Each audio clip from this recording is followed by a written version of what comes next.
It can be very hard to find a part-time job that doesn't have you talking on the phone, doesn't have you dealing with customers, and gives you freedom and flexibility to move around, work when you want, where you want. And in this video, we're going to be talking about that. Let's get straight into it.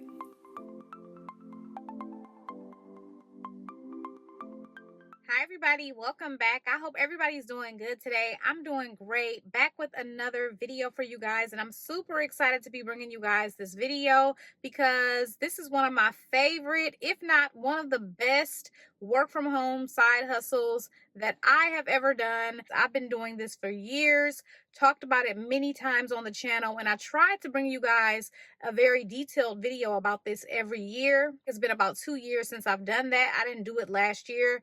Not sure why, but I wanted to go ahead and talk to you guys about this now because I am currently working this job now. So we're going to be talking about online scoring, okay? I'm going to tell you guys about the company that I'm currently working for. I'm going to tell you guys about some other companies that offer this same opportunity, okay? So this job requires no talking on the phone, no customers. You don't have to be interviewed or anything for this job. So basically what online scoring is when you score student standardized test responses, okay? So that's pretty much all it is. And so you can do this for any grade level. You can do kindergarten up to college level, and you will have an opportunity to choose which grade level you're comfortable with scoring, okay? So basically when students take standardized tests, those tests have to be scored, and then that's where you come in. You're going to score those test responses from home. It's a super easy job to get, but it is a catch, okay? You do have to have a bachelor's degree to do online scoring.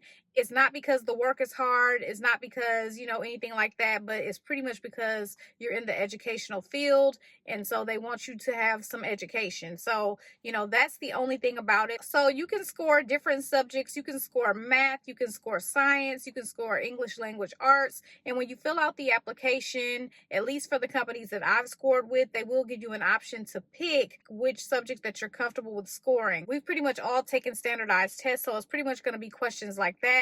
Now, I can't show you different questions and responses that I've scored or that I currently score because that would be a violation, and I'm not messing up my side hustle for YouTube content, but I can give you guys an example. So currently I'm scoring kindergarten. So with the different type of responses that I'm scoring, the kindergartner will look at a picture. Let's just say they're looking at a picture of an apple and they're looking at a picture of a house.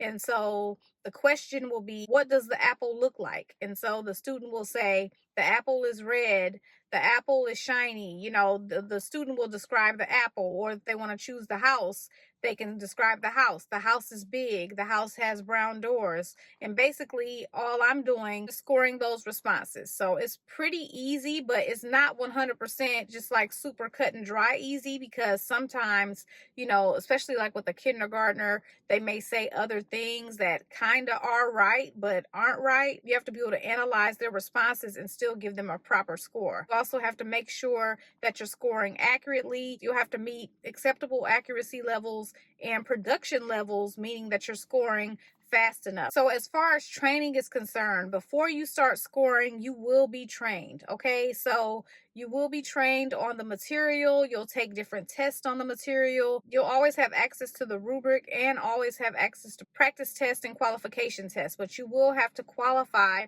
on different items so that you can score those items. And I believe you have to have like either an 80% or better, or for some of them a 70% or better. So you will be trained, and training is paid. Let's talk about pay. Most scoring companies pay between $12 and $20 an hour. The company that I'm currently working with, Measurement Incorporated, pays $15 an hour, okay? So another thing that I really love about scoring is the freedom and the flexibility that comes along with it, okay? So as you guys see, I already did my morning walk. After I finished, I wanted to kind of score for like an hour or two. So that's what I did, So I was able to do that here in the park. As long as you have a hotspot on your phone, you can use your hotspot, use your Wi-Fi, log in and score. So it's super convenient. Each company will have their different hour range that you can work from. You can score in the morning, you can score in the afternoon, you can score in your lunch break, you can score in the evening. It's super convenient. You can work when you want to work. Even though you're working on your own, you're still going to have a lot of support as well. This is a W-2 job, so you are going to be an employee. You will get paid every other week, depending on which company that you're working for. You'll get direct deposit. It'll go in your account just like with any other job.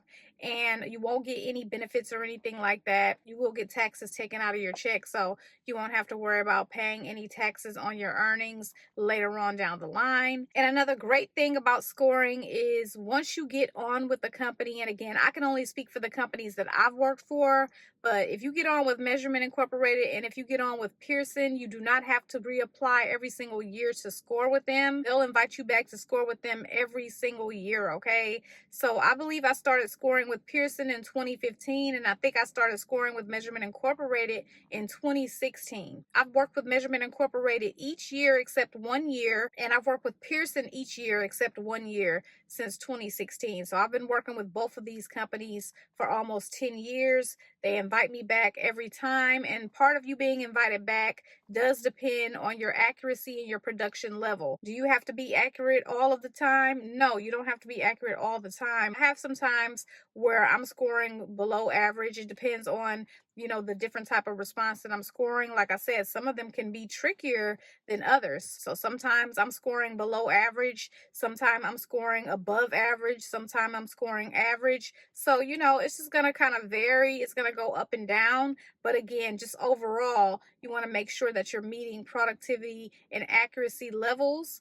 Measurement Incorporated will tell you every single day where your accuracy and your production is. So as soon as you log in the next day, it'll tell you your scoring is above average, your scoring is below average. It'll tell you. And at that point, you already know you got to kind of buckle down and really just look over the materials, because those materials are going to always be available for you, the practice tests and stuff like that. Scoring is mainly available in the springtime. So it's mainly available from like April to June. Sometimes there will be some fall scoring. I don't see fall scoring too much, but mainly it's the springtime when scoring is available. So now that we've gotten all that information out the way, I want to tell you guys about a few companies that offer scoring. And I want to start off with the first company, which is the company that I'm currently working with, and that's going to be Measurement Incorporated, okay? So currently, Measurement Incorporated, they're looking for 2024 general population readers and evaluators. The application is currently open, so apply as soon as possible. They're not going to leave the application open forever, okay?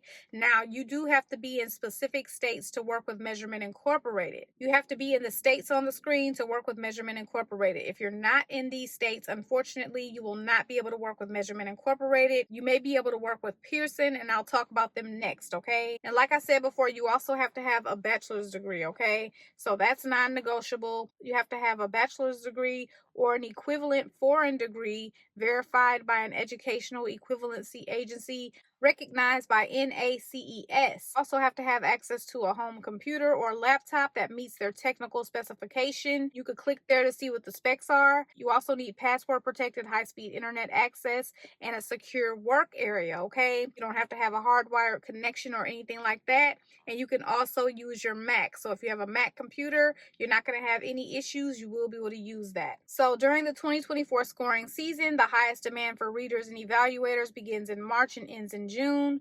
First time and inexperienced readers and evaluators are typically staffed during this time, and work assignments are available on a limited basis throughout the rest of the year.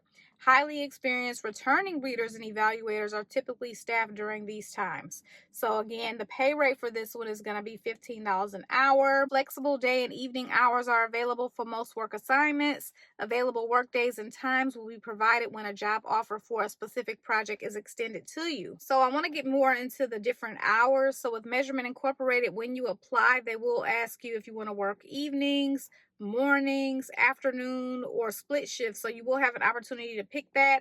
But honestly, you can pretty much work when you want to work. Different projects do have different scoring times that you can work. And so if they tell you that you can only score within a specific time frame, make sure you listen to that, because going outside of that can be, you know, a violation and you may be removed from the project, and you don't want that. As scoring continues on, they will allow you to score outside of the normal hours that they stated when you initially applied for the job. With the current project that I'm on, we weren't supposed to score past 6 p.m.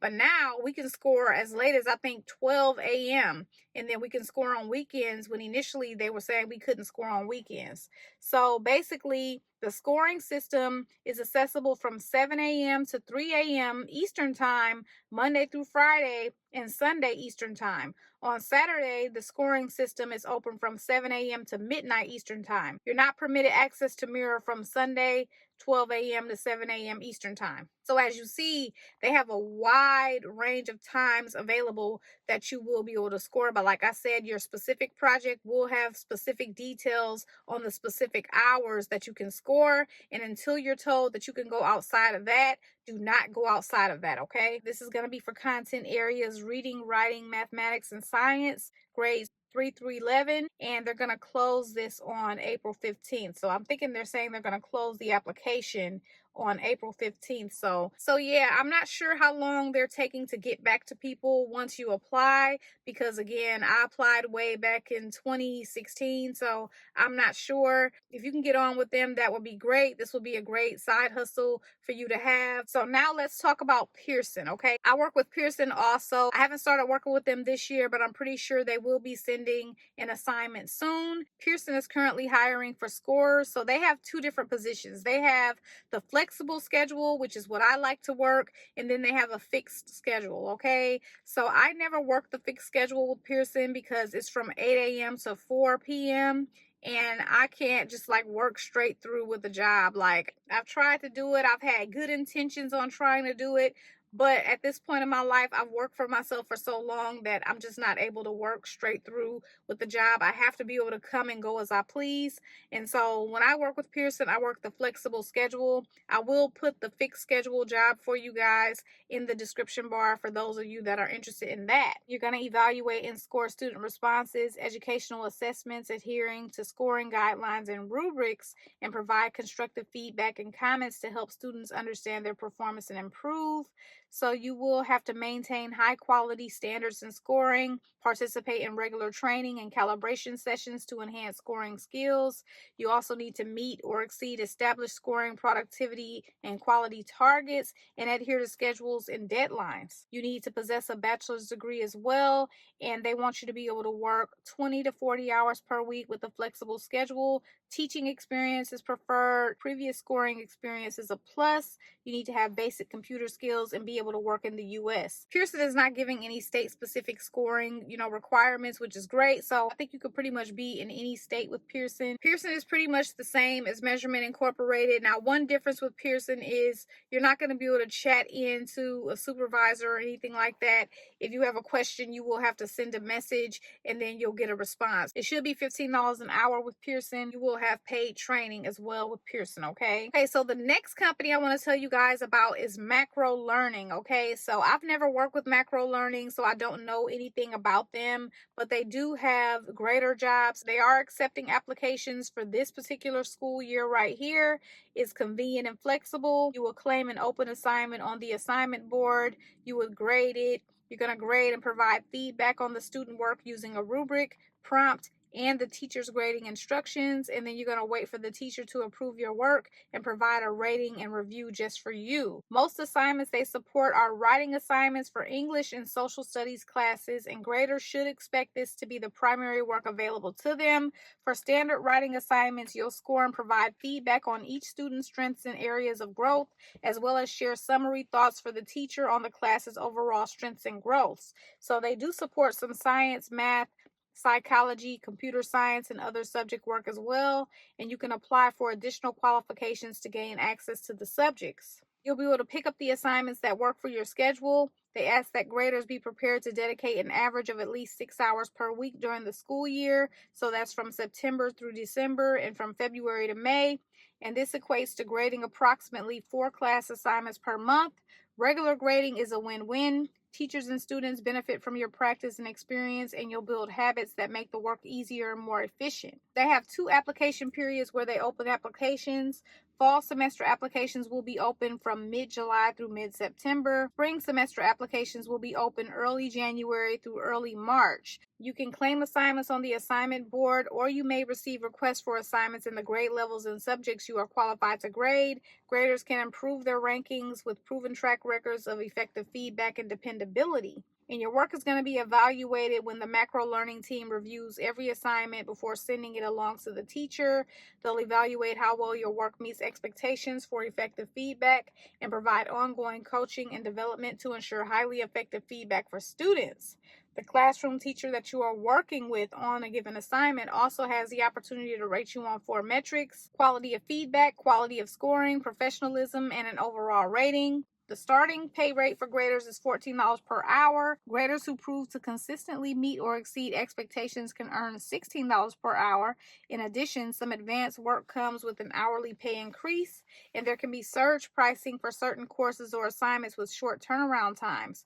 Grading time calculations are based on assignment length and any special teacher request, and they include time to become familiar with the prompt and the rubric. Okay, so that's pretty much all of the info for macro learning. I'm not sure if they have any state hiring restrictions or anything like that. Now, I did look over their application, and they do have quite a lengthy application. So yeah, that is all the information I wanted to give you guys. I hope this video has been super helpful. If you have any questions or comments, feel free to leave those below. I can pretty much answer any questions you have about Measurement Incorporated and Pearson. And yeah, I hope you guys can get on with Pearson or Measurement Incorporated. Like I said, I love it. I'm wishing you guys the best of luck, and I thank you guys so much for watching. I'll see you guys in my next video.